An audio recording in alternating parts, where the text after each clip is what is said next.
Okay. My first question, my only question would be, why you all in my business over here? Like, huh? Huh? Huh? You know what? I'm just gonna leave. Cat got your tongue? I'm gonna leave. Anywho, I know it's that time. You know who it is. It's Zeus Cruz of Olympian Multimedia giving you another segment of Get Things Done. You see, we're in our environment, my normal environment that you see me in the studio. Today, we're kind of just going to highlight some new equipment that we got in the studio that maybe will give you guys out there some ideas as far as your studio setup. Maybe you can utilize some of these components here to start bringing your studio to life so that you can start getting busy and putting out that great music that people need to hear. If you notice here right in front of me, we have a new keyboard in place here. I know you're probably looking from past videos and like, hold on a second, I remember like a really big workstation keyboard being over here. Well, unfortunately enough, Big Bertha, as we called her, has moved on to other hands that's going to be utilized by someone else. I miss her already. But sometimes you got to find yourself maybe doing some upgrades here and there, or just trying something new. I definitely want to advocate for that. Sometimes you just need to try something different that's out of your comfort zone and seeing what you could cook up with it.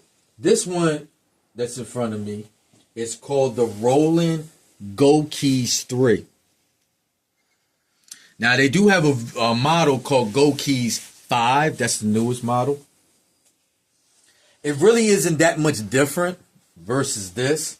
The functionality, as you see the interface on here, with the different types of functions and options that you have, it's really, the two are not really much different. The Roland GoKeys series inputs from their Roland Zencore sound library.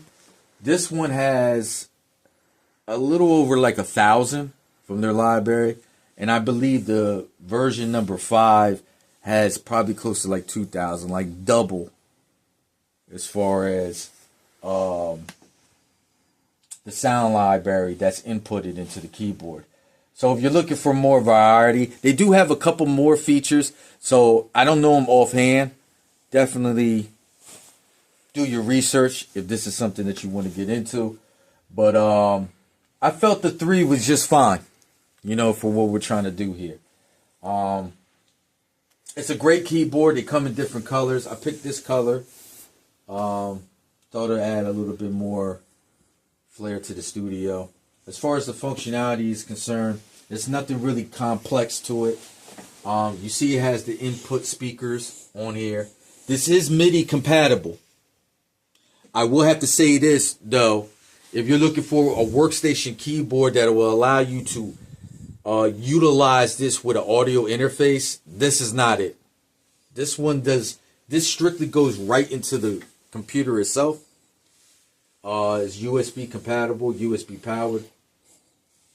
So if you're looking to kind of like have a keyboard that accompanies an audio interface, this is not the one for you. Also, too, these are not weighted keys as well. So I don't know if that makes a difference for you guys out there. It probably does for someone who is very proficient and efficient when it comes to playing keys. You probably want the weighted keys to give you a little bit more control as far as the tones and so forth, or how you play. So again, if that's what you're looking for, this is not it either. As far as the functionality of it, you know, it's pretty much straightforward. There's, again, it does offer some features to it. But if you're looking for something a little bit more elaborate, that you want to be hands-on and not be so controlled, everything is controlled through your DAW, through the different things that's incorporated with that, this may not be the keyboard, again, for you. But if you're just looking to play around with some different types of sounds, create them templates that we talked about in a past video, to kind of lay down the foundation for your next music project, your next beat, your next instrumental, then this would be perfect for you. It do have some things on here that you would be familiar with. You can split the keyboard. It has a button dedicated just for that, to split the keyboard into two, so you can import two different types of sounds or two different types of instruments. The neat thing about this is Bluetooth compatible, so you can actually input some music from your phone or some other device. Maybe you have a loop that you're working on. You can actually import that into the keyboard, and then you could go ahead and play along with these keys and add some different types of components, different types of sounds to whatever it is that you're working on. Or you could play this alongside your favorite song. You know, for those who are looking to just be a hobbyist, so to speak, and just play around with different sounds and whatnot. You do have that ability with the Bluetooth.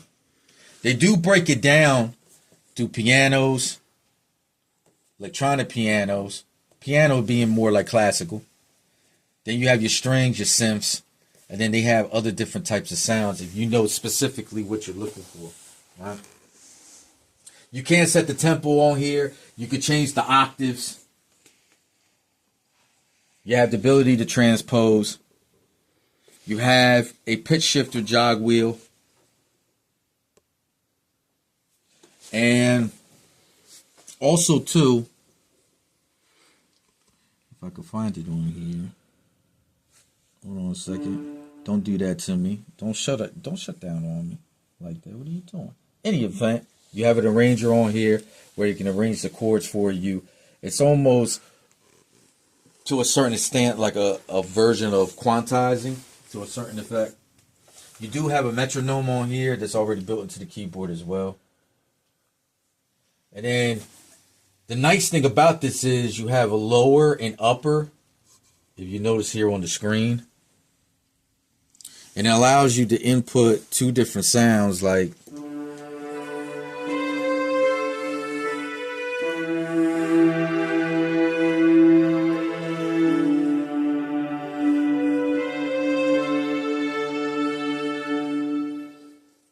and you can easily just tag her to this one where it allows you.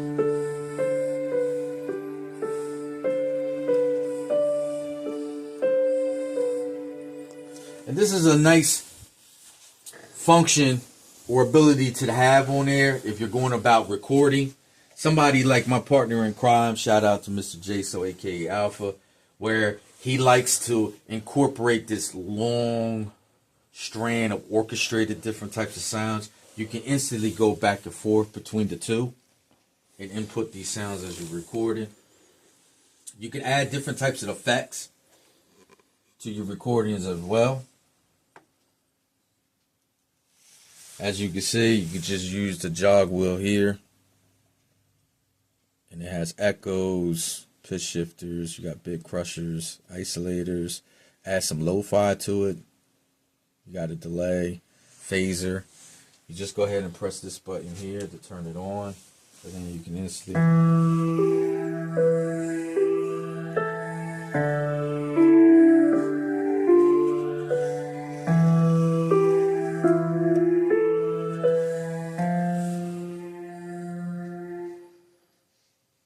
And you can see how everything is on the fly.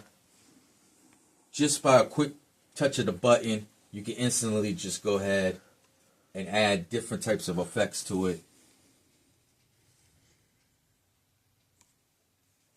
You can change the type in which you want to input the different effects onto there as well.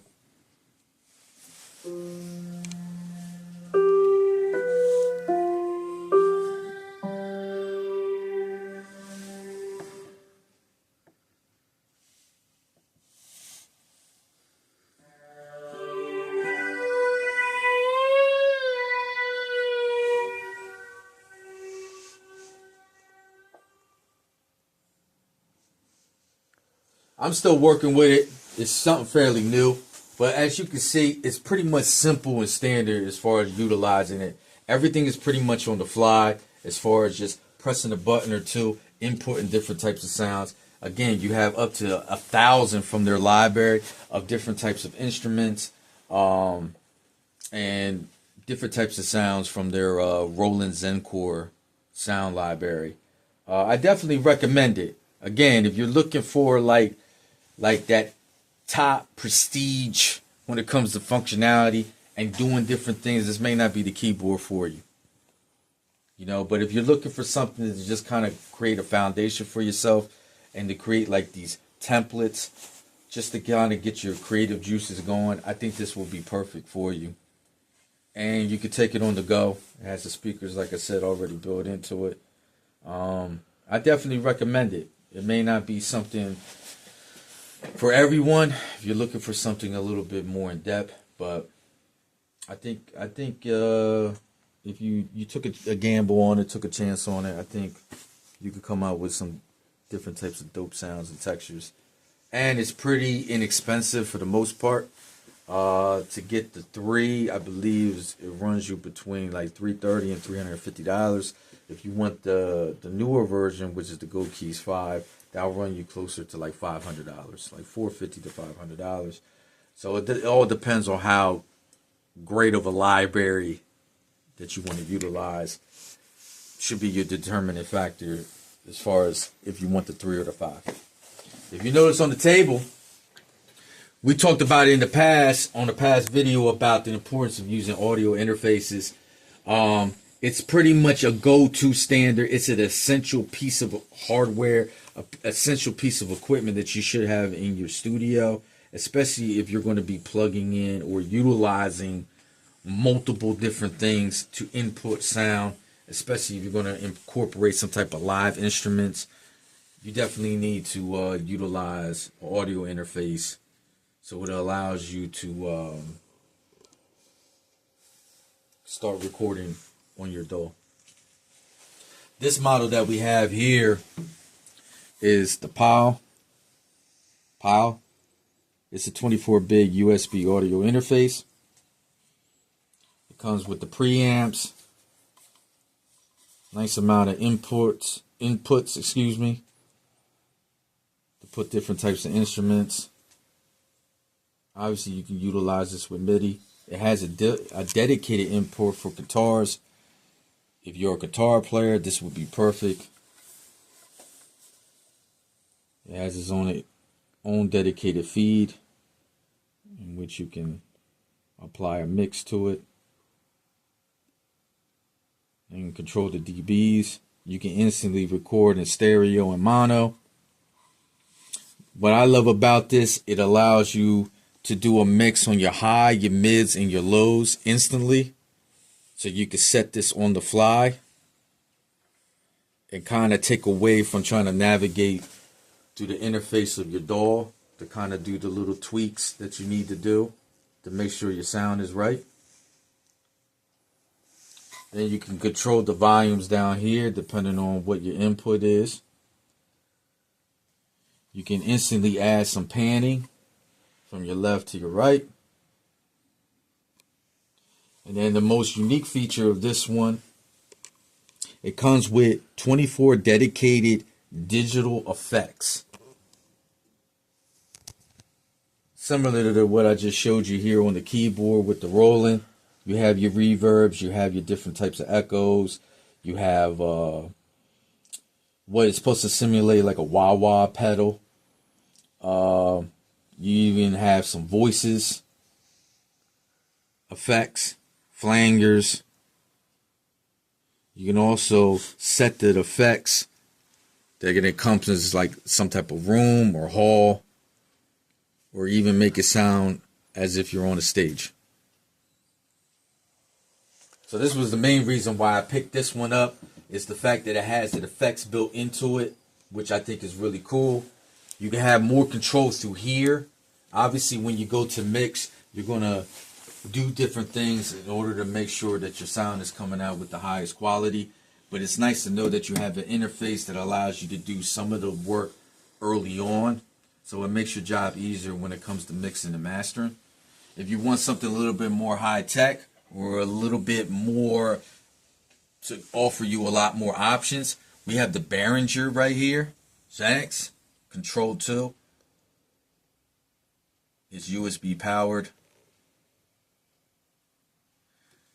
can't really see it from here, but on the back side of it, it has 16 altogether different types of inputs and outputs that's on there. So you could definitely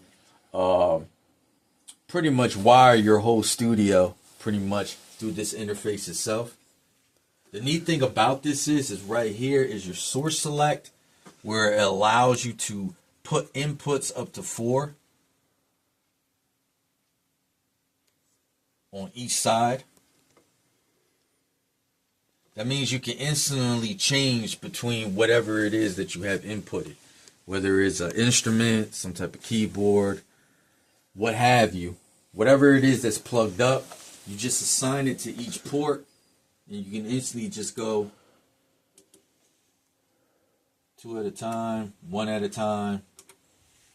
You can just add these different things on the fly. And then you have your main volume. And again, similar to this, you can record in mono or stereo instantly. You can just set that up within the interface itself. So depending on what you're trying to do and exactly how many things you're going to be inputting into your DAW to get it prepped for recording, it's all up to you. As you notice, this one, it's a little bit big in length. It's a little bulky. So you might want to take that in consideration on how your studio is set up. You may not have the room for something that's bulky. You might want something a little bit more refined and pretty much like a space saver. This here has almost as much functionality as this. As you know, in this studio, we have multiple workstations, so we're going to need multiple audio interfaces. We do work with other clients as well that play live instruments as well, so that works out perfectly to allow us to have that many channels dedicated to the different things that they're trying to input.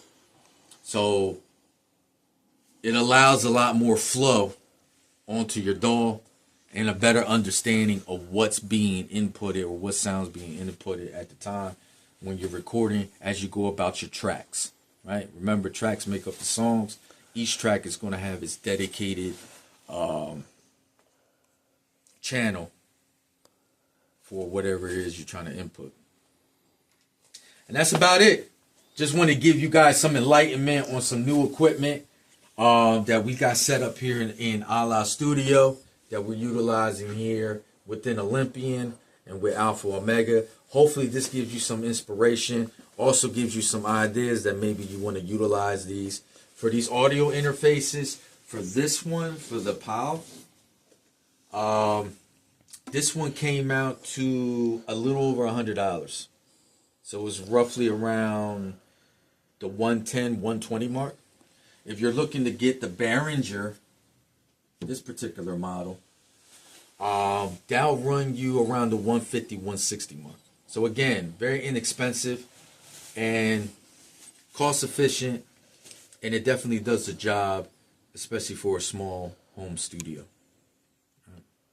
So that's about it. I'm glad you guys tuned in. Hope this gave you some enlightenment on some things. And I believe that's it. You know who it is. It's Zeus Cruz of Olympian Multimedia. And the only thing left to say is boop, boop, boop, boop. Get things done. Check you later.